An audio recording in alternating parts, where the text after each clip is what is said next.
Hi, I'm Hedgeye founder and CEO Keith McCullough.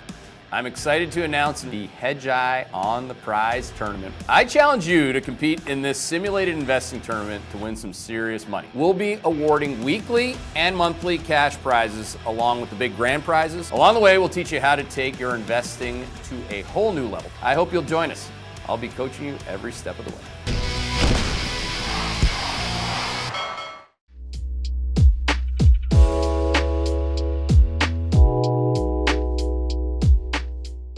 Around the world, you have El Salvador adopting Bitcoin as legal tender.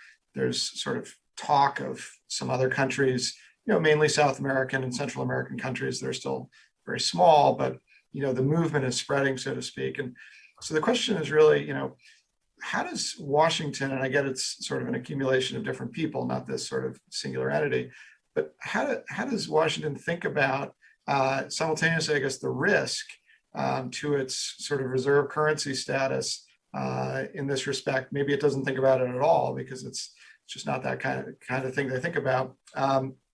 Or also the opportunity. In other words, if there is this sort of rising probability, even if albeit it's still low, that Bitcoin could potentially become this reserve asset.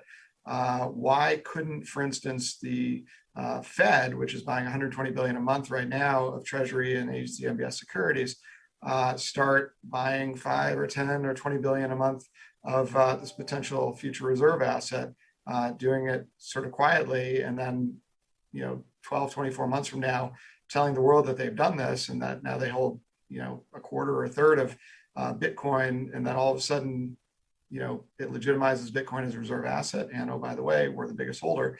And it sort of cements, for instance, the US's status as the reserve currency for the next 50 or 100 years. There's a lot there, but curious your thoughts.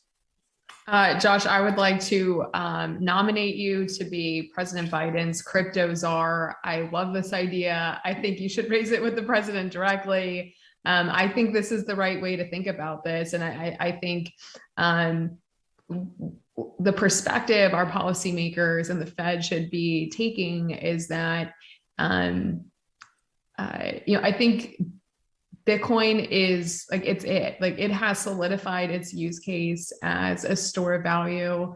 It has been fighting for that for 12 years, and it has held kind of the number one role in terms of market cap of these thousands of other cryptocurrencies that are existent.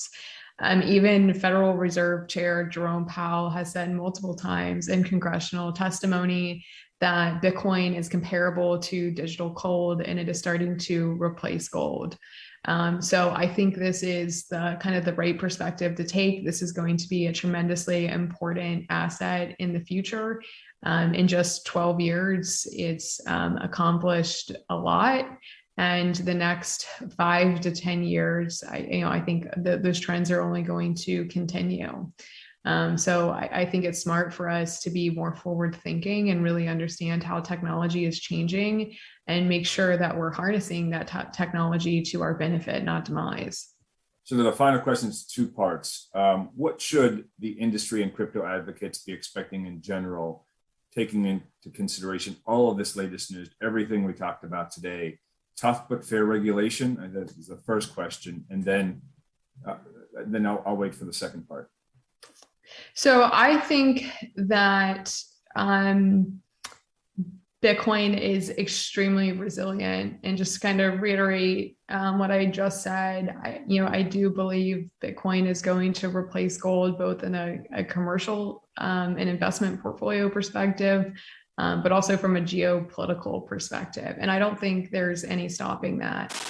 Hey there, Hedgeye Nation, or if you're not part of Hedgeye Nation, thanks for watching Hedgeye on YouTube. If you haven't already, make sure to click on the button below there. Subscribe to our YouTube page. You can also follow the link in the description to our website to get even more great investing content.